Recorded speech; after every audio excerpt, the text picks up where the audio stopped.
ہمیں تو دین کی یہ تعلیمات بتائی گئی ہیں کہ اگر شیطان بھی کوئی ایسی بات کرے جو درست ہے اس کی تصدیق کرنی ہے. اس کو میں نے بڑی آسان مثال سے سمجھایا. اگر آپ کے پاس کوئی چھوٹا بچہ آ کے یہ بات کرے کہ سورۃ البقرہ کی آیت نمبر 279 میں لکھا ہے کہ جو شخص سود کھاتا ہے اللہ اور اس کے رسول عز و جل و صلی اللہ علیہ وآلہ وسلم کا اعلان جنگ ہے اس کے خلاف، تو آپ مجھے بتائیں، آپ یہ کہیں گے کہ چونکہ تیرے پاس ڈگری نہیں لہذا میں نے قرآن کی آیت بھی نہیں ماننی؟ اگر یہ بات کریں گے تو علماء کی طرح آپ بھی دار اسلام سے خارج ہو جائیں گے. یہ زیادہ تر علماء اس قسم کی باتیں کرتے ہیں. اور اگر آپ ایک پکے سچے مسلم ہوں گے، مؤمن ہوں گے، تو آپ کہیں گے کہ میں قرآن چیک کروں گا، اگر نکل آئی یہ بات تو واقعی میں اس کو فالو کروں گا، میں تو اسے ڈگری ڈیمانڈ نہیں کروں گا. یہ وہ مثال ہے جو ایک عام بندے کو بھی سمجھ آ جائے گی. پھر بھی کسی کا موٹا دماغ ہو تو اس کے لیے میں نے ایک اور بات رکھی ہے کہ آپ اپنے گھر میں ایئر کنڈیشن لگوائیں اور اس کا انر یونٹ کوئی اتنا زیادہ ٹیڑھا لگا دے کہ انے نو بھی نظر آ رہا ہے کہ بالکل ہی انج کر کے لاتا ہے، تو چاہے آپ کی فیلڈ ہو یا نہ ہو، آپ اس کو کہیں گے یار انہوں تھوڑا سیدھا تے کر یار، ہے بالکل ہی ڈنگا لاتا ہی. اور آگے سے وہ کہے کہ مولوی صاحب چپ کر جاؤ، تہاڈی فیلڈ نہیں ہے، ڈگری میرے کو ہے اس کام دی. آپ کہیں گے یار بے شک ڈگری ہے لیکن عقل تے منو دیتی ہے نا اللہ نے. اس میں وہ بھی جواب ہو گیا جو اکثر کہتے ہیں جی وہ ڈاکٹر کی ڈگری ضروری ہوتی ہے، انجینئر کی ڈگری ضروری ہوتی ہے. بالکل جی، دین کے لیے ڈگری نبی علیہ السلام پہلے ہی دے گئے ہیں، بلغوا عنی ولو آیا.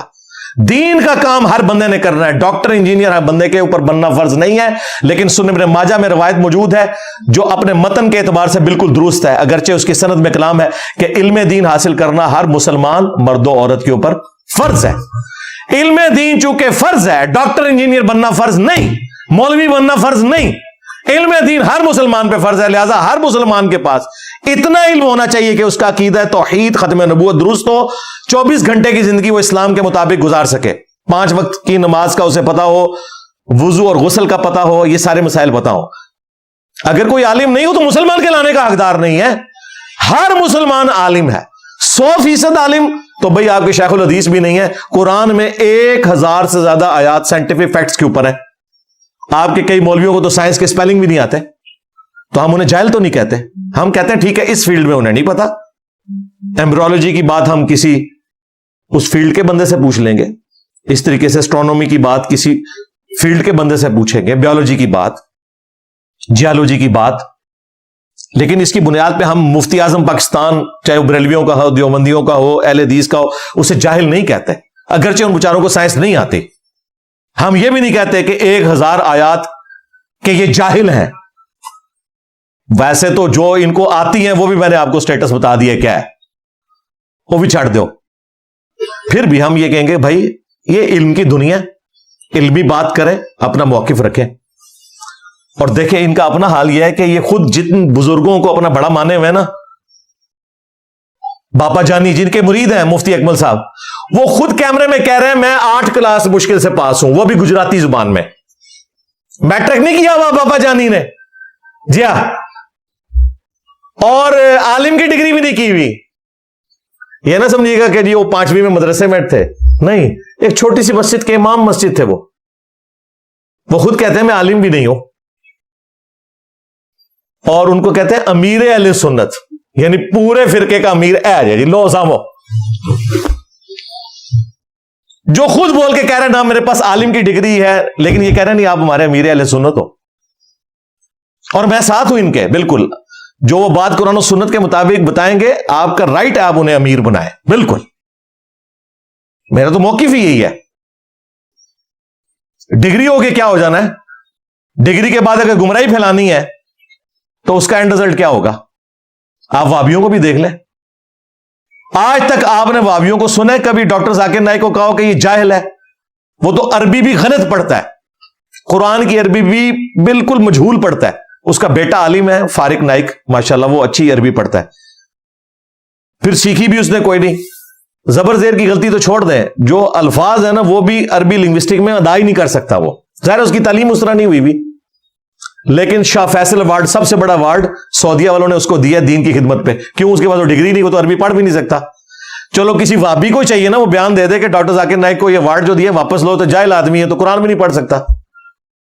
لیکن ڈاکٹر ذاکر نائک نے ان کے فرقے کی منجی نہیں ٹھوکی. اصل میں ان کو تکلیف اس سے ہوتی ہے جو ان کے فرقے کی منجی ٹھوکے. اب آپ کو سمجھ آئی کہ مسئلہ کہاں ہوتا ہے؟ ورنہ اپنے اپنے فرقوں کے سارے جاہل انہوں نے اپنے سروں کے اوپر بٹھائے ہوئے ہیں. جنید جمشید کے پاس کون سی ڈگری تھی؟ ممبر پہ نہیں بٹھایا ہوا تھا، سامنے مولوی بیٹھ کے ایسے سن رہے ہوتے تھے. بالکل اچھی بات ہے، دین کی بات تو کوئی بھی کر سکتا ہے، میں اس حق میں ہوں، لیکن میں ان کو ریئلائز کراؤں گا کہ تم نے خود اپنی ڈیفینیشن میں جن لوگوں کو جاہل سمجھا ہے وہ ممبروں میں بٹھایا ہے صرف اس لیے کہ تمہارے فرقے کے ہیں. ذاکر نائک نے کئی اہل حدیث کی مساجد کے اندر جا کے جمعے پڑھائے ہیں، سامنے مولوی ایسے کر کے بیٹھے ہوئے ہیں. کیوں؟ اس بندے کو تو عربی بھی نہیں آتی.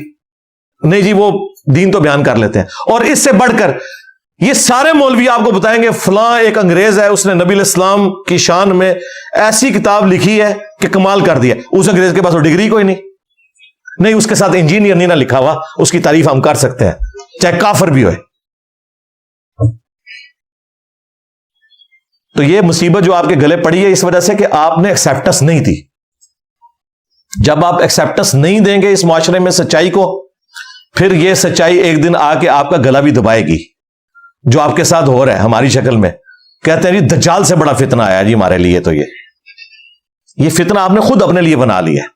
آپ کی حرکتیں ایسی تھیں، اگر آپ حق بات قبول کر لیتے تو مجھے اتنے سٹیپ آگے طے کر کے ایک ایک گندگی کی صفائی نہ کرنی پڑتی. انجینئر صاحب گندی مکھی ہیں، بالکل میں گندی مکھی ہوں. یہ بھی بتاؤ کہ کس کے گند پہ؟ ہمارے بزرگوں کا ہی گند تھا، تو قصور تو تھوڑے بزرگاں دا ہے. اگر میں چشتی رسول اللہ گند پہ بیٹھا جا کے اس کو صاف کرنے کے لیے، تو گند تو تیرے بابے نے ڈالا. نہیں کتابیں بدل گئی ہیں، کتابیں تو نہیں بدلی. آپ تو مناظروں میں دفاع کر رہے ہو چشتی رسول اللہ کا، پرنٹنگ کر رہے ہو آج تک. کشف المحجوب کی گستاخیوں کی پرنٹنگ تم لوگ کر رہے ہو، تذکرۃ الاولیاء کی پرنٹنگ تم لوگ کر رہے ہو، حش بہش کی پرنٹنگ تم لوگ کر رہے ہو. کون کون سا جھوٹ بولو گے اپنے فرقے کو بچانے کے لیے؟ میں ایک ایک بات کا جواب دوں گا. میں نہیں دیکھو بابا چھڑنا تھوڑا، بالکل میں جنرلی یہ سمجھتا ہوں کہ تمہارے بابوں نے دین کا بیڑا غرق کیا ہے، تو جنازہ نکالوں گا ان کا. زیرو ٹالرنس ہے میری. اس لیے نہیں کہ مجھے کوئی نقصان پہنچایا، میرے ساتھ کیا کر سکتے تھے؟ نقصان تو میں نے ان کو پہنچا دیا ہے، انہوں نے مجھے کیا نقصان پہنچانا ہے؟